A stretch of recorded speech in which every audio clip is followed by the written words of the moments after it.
여러분 한 주간 평안하셨습니까? 오늘 두 번째 시간 규칙보다 나은 것이라고 하는 이 제목을 가지고 함께 또 하나님의 말씀을 공부하도록 하겠습니다. 함께 기도합니다. 거룩하신 아버지 하나님 고맙고 감사드립니다. 한 주간도 주의 은혜 아래 살게 하시고 오늘도 이렇게 금요일 하나님의 말씀을 공부할 수 있는 귀하고 복된 시간 주심에 감사드립니다. 오늘도 말씀을 통하여 내 자신이 힘을 얻게 하시고 도전을 받게 하여 주셔서 평생을 사는 동안 하나님의 말씀으로 인하여 우리의 삶이 더욱더 주 안에서 참으로 평강을 누리는 복된 삶을 살아가도록 인도하여 주시고 우리의 믿음이 더욱더 성숙해지는 귀한 시간이 되도록 인도하여 주옵소서. 감사드리며 주 예수 그리스도 이름으로 기도하옵나이다. 아멘. 오늘 이제 들어가면서 이런 내용을 살펴보려고 합니다. 하나님이 잉태시켜 주셔서 장차 하나님의 백성을 구원하는 도구가 될 아이를 어떻게 키워야 할 것인지 살펴보려고 합니다. 여러분 지난 시간 기억이 나시나요? 삼손은 자신의 의지와는 다르게 태어나기 전부터 잉태되기 전부터 이미 나실인으로서 그는 평생을 하나님께 구별되어 드려야 될 아이로 태어날 수밖에 없었던 운명이었던 것 지난주 기억나시죠? 그렇다면 이제 이 아이 이렇게 하나님 앞에 바쳐질 이 나실인의 아이를 어떻게 키워야 할지 어떻게 보면 이 자녀 손들을 키우고 계신 여러분들의 삶에도 조금은 도전이 되지 않을까 싶습니다. 이제 첫 번째로 우리에게 규칙을 주소서라고 하는 테마를 가지고 사사기 13장 6절에서 8절의 말씀을 함께 읽겠습니다. 이에 그 여인이 가서 그의 남편에게 말하여 이르되 하나님의 사람이 내게 오셨는데 그의 모습이 하나님의 사자의 용모 같아서 심히 두려움으로 어디서부터 왔는지를 내가 묻지 못하였고 그도 자기 이름을 내게 이르지 아니하였으며 그가 내게 이르기를 보라 내가 임신하여 아들을 낳으리니 이제 포도주와 독주를 마시지 말며 어떤 부정한 것도 먹지 말라. 이 아이는 태에서부터 그가 죽는 날까지 하나님께 바쳐진 나실인이 됨이라 하더이다 하니라. 마누아가 여호와께 기도하여 이르되 주여 구하옵나니 주께서 보내셨던 하나님의 사람을 우리에게 다시 오게 하사 우리가 그 낳을 아이에게 어떻게 행할지를 우리에게 가르치게 하소서 하니. 아멘. 여러분 보시는 것처럼 마누아 즉 남편이 없을 때 이 아내에게 찾아왔던 그 하나님의 사람, 그 사람을 다시 이 마누아가 보기를 원하고 있습니다. 그러면서 그 이유가 우리가 그 낳을 아이에게 어떻게 행할지를 우리에게 가르치게 하소서라고 하는 그 간절한 바람이 있었던 건데요. 첫 번째 질문입니다. 왜 마누아는 하나님의 사자가 다시 나타나기를 바랐나요? 조금 전 언급했던 것처럼 8절 말씀 다시 보면 주께서 보내셨던 하나님의 사람을 우리에게 다시 오게 하사 우리가 그 낳을 아이에게 어떻게 행할지를 우리에게 가르치게 하소서. 바로 이거예요. 그런데 여러분 어떤 사람들은 이 마누아의 이 모습을 보면서 야 진짜 믿음이 없구나. 아니 아내한테 얘기했으면 됐지. 뭐 또 그걸 보여달라고 그래? 라고 하면서 믿음이 없다라고 치부하는 사람이 있을 수도 있습니다. 그러나 마누아는 약속이 이루어질 것을 믿지 않았던 게 아니에요. 아이가 태어날 것을 믿었어요. 그건 믿었습니다. 근데 마누아의 요청은 무엇이냐면 아이가 태어날 것이라는 그 증거를 요구한 것이 아니라 아이를 어떻게 키울지 지금 보시잖아요. 8절에 보는 것처럼 아이를 어떻게 키울지 알려달라는 거예요. 이게 자기에게는 궁금했던 거죠. 우리 계속해서 사사기 13장 9절에서 18절의 말씀을 함께 보겠습니다. 하나님이 마누아의 목소리를 들으시니라. 여인이 밭에 앉았을 때 하나님의 사자가 다시 그에게 임하였으나 그의 남편 마누아는 함께 있지 아니한지라. 여인이 급히 달려가서 그의 남편에게 알려 이르되 보소서 전일에 내게 오셨던 그 사람이 내게 나타나이다 하매 마누아가 일어나 아내를 따라가서 그 사람에게 이르러 그에게 묻되 당신이 이 여인에게 말씀하신 그 사람이니까 하니 이르되 내가 그로다 하니라. 마누아가 이르되 이제 당신의 말씀대로 되기를 원하나이다. 이 아이를 어떻게 기르며 우리가 그에게 어떻게 행하리이까? 여호와의 사자가 마누아에게 이르되 내가 여인에게 말한 것들을 그가 다 삼가서 포도나무의 소산을 먹지 말며 포도주와 독주를 마시지 말며 어떤 부정한 것도 먹지 말고 내가 그에게 명령한 것은 다 지킬 것이니라 하니라. 마누아가 여호와의 사자에게 말하되 구하옵나니 당신은 우리에게 머물러서 우리가 당신을 위하여 염소 새끼 하나를 준비하게 하소서 하니 여호와의 사자가 마노아에게 이르되 내가 비록 나를 머물게 하나 내가 내 음식을 먹지 아니하리라. 번제를 준비하려거든 마땅히 여호와께 드릴지니라 하니 이는 그가 여호와의 사자인 줄을 마노아가 알지 못함이었더라. 마노아가 또 여호와의 사자에게 말하되 당신의 이름이 무엇이니까 당신의 말씀이 이루어질 때 우리가 당신을 존귀히 여기리이다 하니 여호와의 사자가 그에게 이르되 어찌하여 내 이름을 묻느냐 내 이름은 기묘자라 하니라. 아멘. 여러분 지금 보는 것처럼 이 마노아가 간절히 요청했을 때 간절히 소망했을 때 하나님이 그의 기도를 들으셨다라고 이야기합니다. 그러면서 그 여호와의 사자가 다시 나타나서 이야기하는 장면이 바로 이 18절까지의 말씀에 잘 기록되어져 있습니다. 특별히 여기 18절에 보면 내 이름은 기묘자라 하니라 할 때 이 기묘자라는 것을 이해를 초월한다라고 하는 그 의미를 가지고 있는 단어가 바로 기묘자라는 거예요. 그러니까 즉 내 이름은 너희로서는 이해를 초월한 존재이다 라고 하는 것을 알려주는 것이죠. 특별히 이 12절에 보면 이렇게 기록하고 있죠. 이 아이를 어떻게 기르며 우리가 그에게 어떻게 행하리까? 이 말씀에서 이 NIV 성경을 보면 어떻게 기르며 어떻게 행하리까 이것을 영어 단어로 어떻게 기록되어졌다면 룰이라고 기록하고 있습니다. 이 NIV 성경을 보면 룰이라고 기록하고 있는데 이 아이를 어떻게 기르며 그에게 어떻게 행하리까? 즉 어떤 규칙을 가지고 이 아이를 길러야 되겠습니까? 라고 묻는 거예요. 질문입니다. 그렇다면 이렇게 질문한 마노아가 얻은 것은 무엇인가요? 즉 마노아가 지금 하나님의 사자를 보기를 요청했잖아요. 그러면 받습니다. 그럼 그가 얻은 게 무엇이냐는 거예요. 자 14절 보면 포도나무의 소산을 먹지 말며 포도주와 독주를 마시지 말며 어떤 부정한 것도 먹지 말고 내가 그에게 명령한 것은 다 지킬 것이니라 하리라. 여러분 새로운 게 있나요? 새로운 게 없어요. 그 밑에 줄을 보시면 더 자세한 정보를 요청했던 마노아가 얻은 것은 아무것도 없었습니다. Nothing, 아무것도 없었습니다. 그저 내가 여인에게 말한 것들을 그가 다 삼가요. 즉 이미 마노아가 없을 때 아내를 만났을 때 그 천사가 여호와의 사자가 이야기했던 그 모든 것을 그냥 지키면 된다. 이 외에 다른 새로운 것은 주어지지 않았습니다. 천사는 더 이상의 규칙은 주지 않았습니다.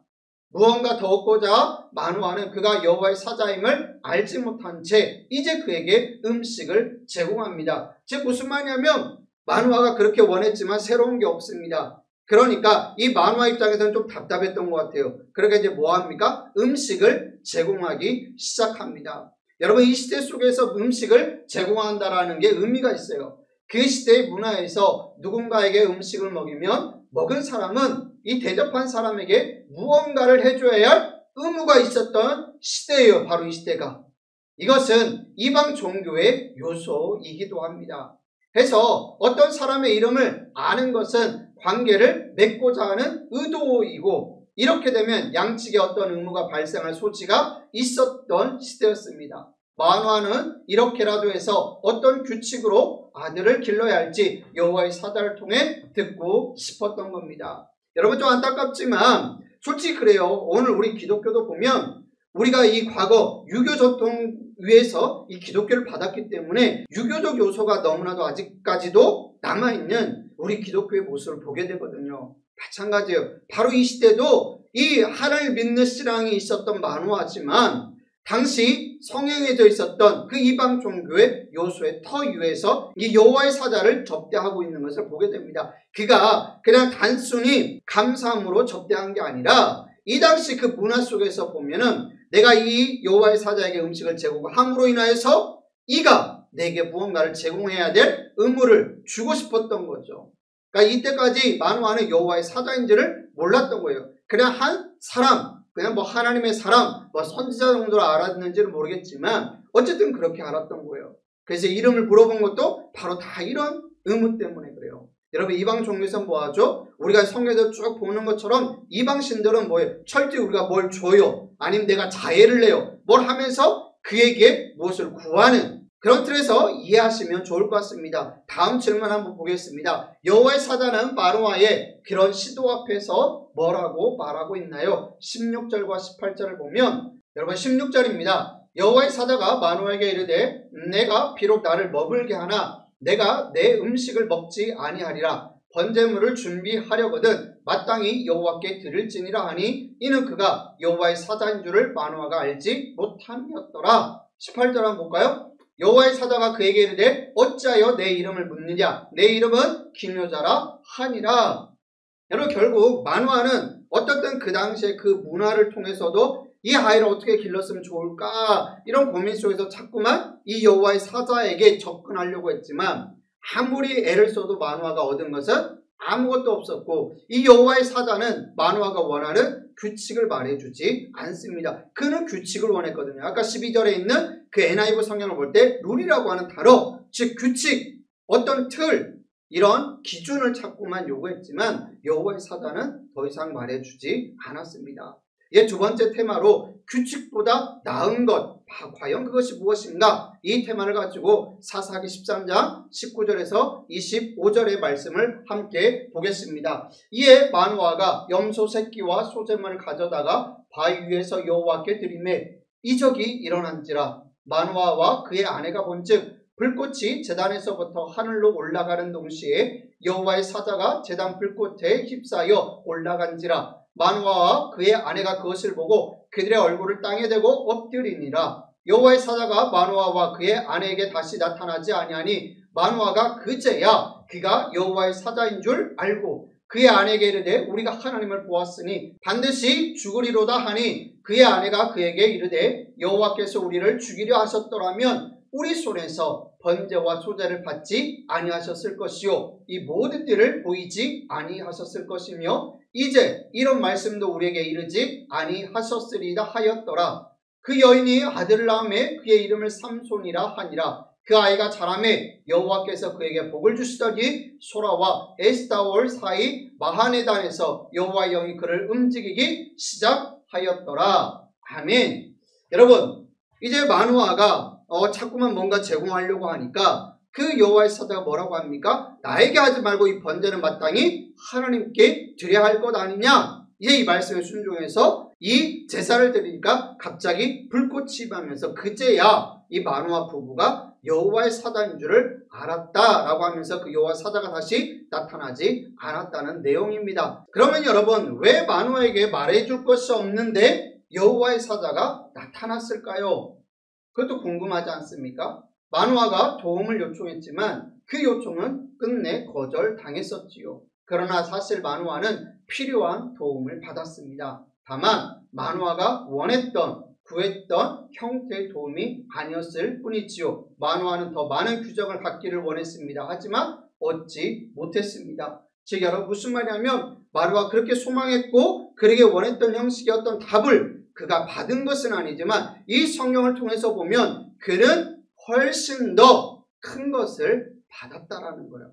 우리가 이제 그것을 좀 살펴보려고 합니다. 질문입니다. 그 대신 여호와의 사자는 무엇을 했습니까? 바로 이거잖아요. 즉 마노아가 자신이 원했거나 구했던 형태의 답을 얻지는 못했지만 그렇다면 여호와의 사자가 나타나서 그에게 해준 것이 무엇이냐? 바로 19절에서 20절 말씀을 한번 다시 보겠습니다. 이에 마노아가 염소 새끼와 소제물을 가져다가 바위 위에서 여호와께 드리매 이적이 일어난지라. 마노아와 그의 아내가 본즉 불꽃이 제단에서부터 하늘로 올라가는 동시에 여호와의 사자가 제단 불꽃에 휩싸여 올라간지라. 마노아와 그의 아내가 그것을 보고 그들의 얼굴을 땅에 대고 엎드리느니라. 아멘. 여러분 무엇을 얻었습니까? 그 대신에 하나님께서는 마노아에게 하나님이 누구신지 계시하십니다. 마노아는 어떤 룰, 규칙을 원했는데 하나님은 다시 여호와의 사자를 보내셔서 그로 하여금 하나님이 누구신지를 그에게 보여주시는 거예요. 부부는 친히 여호와의 이적을 경험했고 덕분에 그들의 마음속에 여호와 하나님의 위대하심이 지워지지 않도록 각인되었을 것입니다. 그의 고백처럼 죽을 수도 있었습니다. 22절에서 그거 그렇지 않습니까? 우리가 여호와 하나님을 봤기 때문에 죽을 거야 라고 그렇게 고백하지 않습니까? 죽을 수도 있었습니다. 즉 성경을 보면 하나님의 얼굴을 본 자가 살지는 못합니다. 모세조차도 여호와의 등을 보지 않습니까?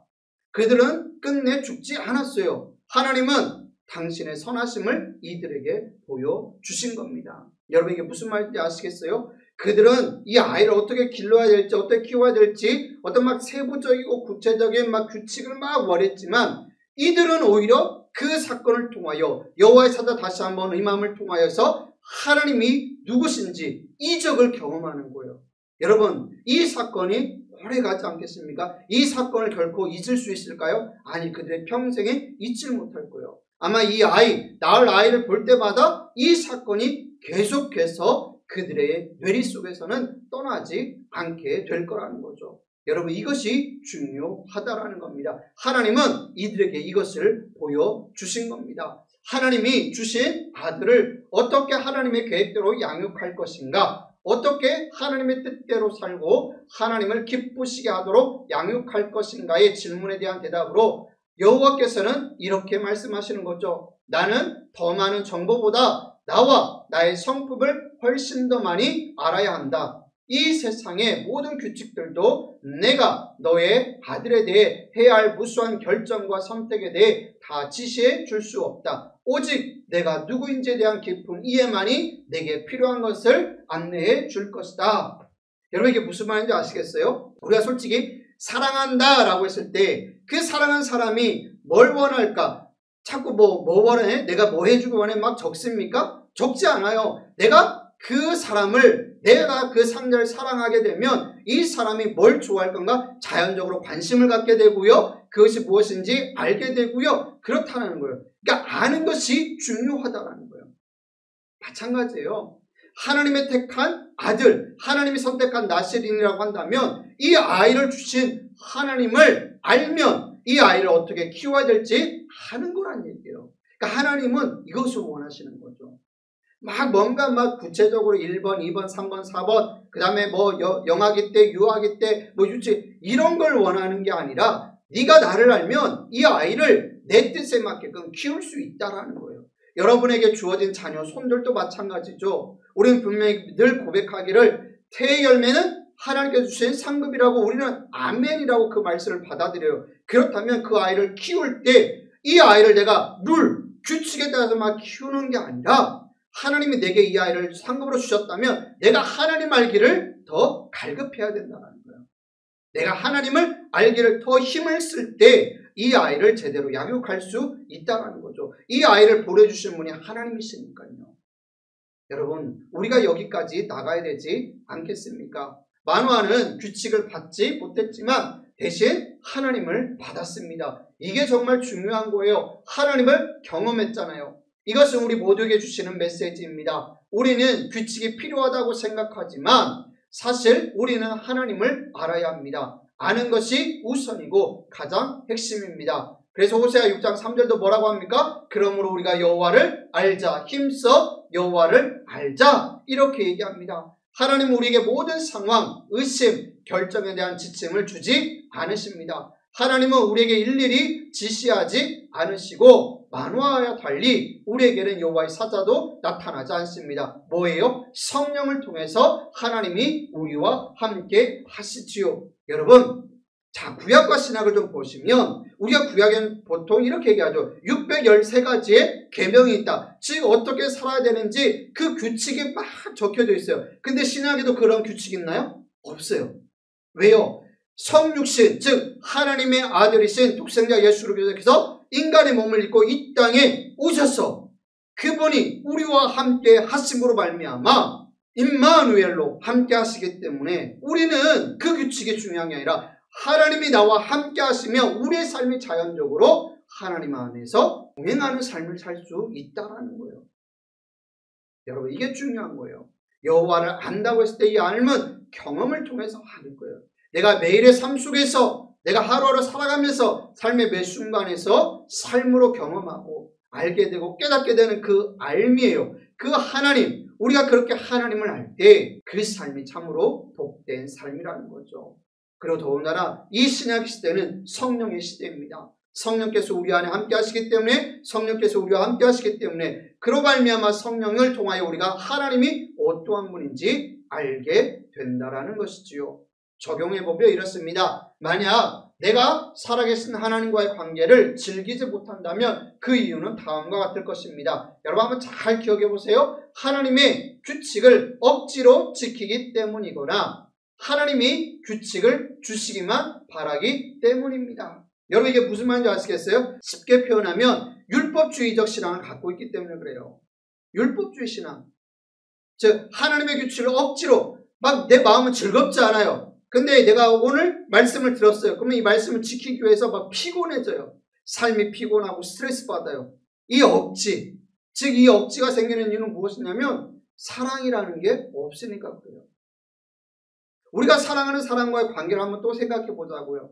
내가 누군가를 사랑해요. 내가 내 자녀를 사랑해요. 그러면 내 자녀가 무슨 얘기를 하든 그것이 막 내 삶 막 올가매고 막 힘들고 그렇습니까? 남편이 막 그렇게 하고 아내가 그렇게 하는 건 막 올가매고 싫습니까?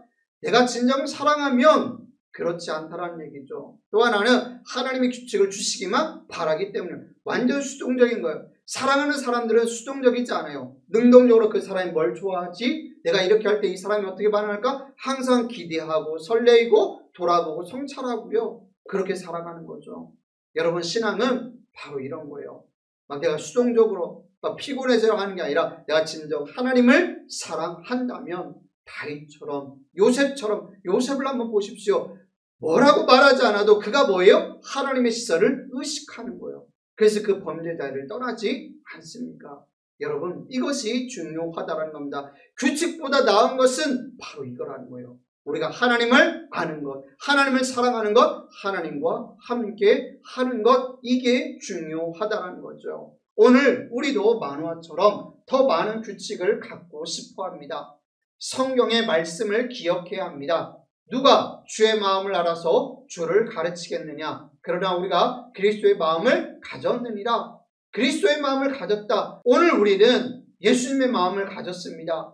예수님의 마음은 무엇입니까? 찾아가는 거예요. 능동적인 거예요. 누구를 올가매고 누구를 피곤하게 하는 게 아니라 내가 사랑하고 내가 먼저 행동하고 내가 그렇게 살아가는 것 아니겠습니까? 우리는 성령으로 말미암아 하나님을 받고 주님의 마음을 가졌습니다. 성령을 통해 하나님을 알면 하나님이 주시는 외적 기준들을 통해 하나님에 대해 알 필요가 없습니다. 그러므로 우리는 그 어떤 것보다 하나님을 아는 것에 감사해야 합니다. 즉 무슨 말이냐면 우리가 끊임없이 하나님을 알기 위해서 하나님 알려주세요, 알려주세요, 알려주세요 이렇게 하는 것이 아니라 성령, 우리 안에 계시는 그 성령을 통하여 우리는 하나님을 알아가는 거예요.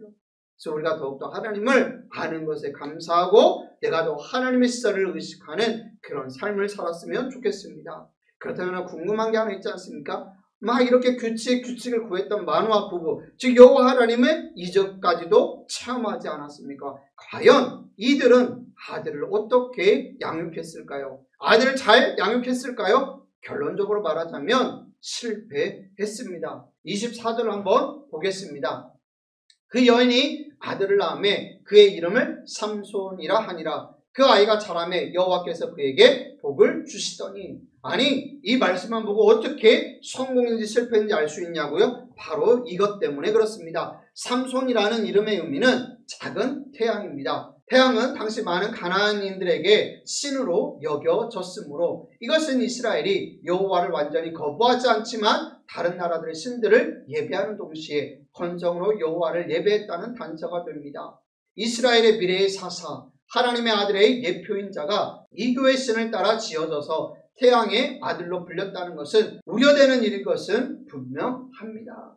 마노아 부부는요, 하나님의 그 역사, 전적인 주권 하에서 감히 감히 자녀를 낳을 수 없고 가질 수 없는 상황이었음에도 불구하고 하나님의 전적인 은혜로 아들을 낳았고 나시린으로 택함받지 않았습니까? 그리고 그들은 여호와 하나님의 이적까지도 경험했습니다. 그렇다면 저도 이 아이가 태어났을 때 이 아이의 이름을 볼 때 정말 신앙적이고 하나님의 관점에서 지어야 되지 않을까요? 그런데 이 삼손이라고 하는 이름의 의미는 작은 태양, 즉 태양신, 그때 당시 이 가나안인들에게 신으로 여겼던 그 태양의 아들이라고 하는 그 의미를 가진 삼손이라고 지었다라는 것이 우리에게는 이 아이의 양육에 있어서 부모가 결국 실패의 길로 가는 것은 아닐까라고 하는 그 우려를 심어준다라는 거죠. 이제 이거에 대해서는 다음 주부터 또 본격적으로 살펴보겠습니다. 여러분 어떠셨습니까? 오늘 이 규칙보다 나은 것이라고 하는 이 제목을 가지고 짧은 시간이지만 하나님의 말씀을 공부했습니다. 여러분 중요한 것은 하나님을 사랑하는 것, 하나님을 아는 것, 이것이 내 삶에 어떤 하나님 규칙을 주세요, 어떤 가이드라인을 주세요, 이것보다 더 우선이 돼야 되고 더 중요하다는 거고요. 우리 자녀손들을 키움에 있어서 이것이 아주 중요하다라는 것입니다. 여러분 평생 주님과 함께 동행하며 하나님을 사랑하며 그 주님의 은혜 아래 머무는 여러분의 복된 삶이 되기를 우리 주님의 이름으로 축복합니다. 기도하겠습니다. 거룩하신 아버지 하나님 고맙고 감사를 드립니다. 하나님 오늘 두 번째 시간 규칙보다 나은 것이라고 하는 제목을 가지고 하나님의 말씀을 짧은 시간이지만 공부했습니다. 하나님 우리 살아가면서 이 율법주의 신앙에 얽매여서 항상 무언가를 주기를 원했고 어떤 가이드라인, 규칙을 달라고 그렇게 외치는 못난 모습은 없었는지 돌아보기를 원합니다. 그보다 더 중요한 것은 여호와 하나님 나와 함께 하시고 우리를 영원한 하늘나라로 이끌어 가시는 그 하나님을 아는 것, 그 하나님을 사랑하고 그 하나님과 동행하는 것이 무엇보다 중요한 것임을 기억하게 하여 주셔서 우리의 믿음이, 우리의 신앙이 더욱더 성숙하고 성장하되 하나님의 시선에 맞는, 하나님의 눈높이에 맞는 그리스도의 장성한 분량에 이르기까지 힘을 쓰고 애를 쓰는 참으로 복된 자의 길을 걸어가는 우리 모든 신답의 교우들이 되게 하여 주옵소서. 감사를 드리며 주 예수 그리스도 이름으로 기도하옵나이다. 아멘. 여러분 한 주간도 평안하십시오.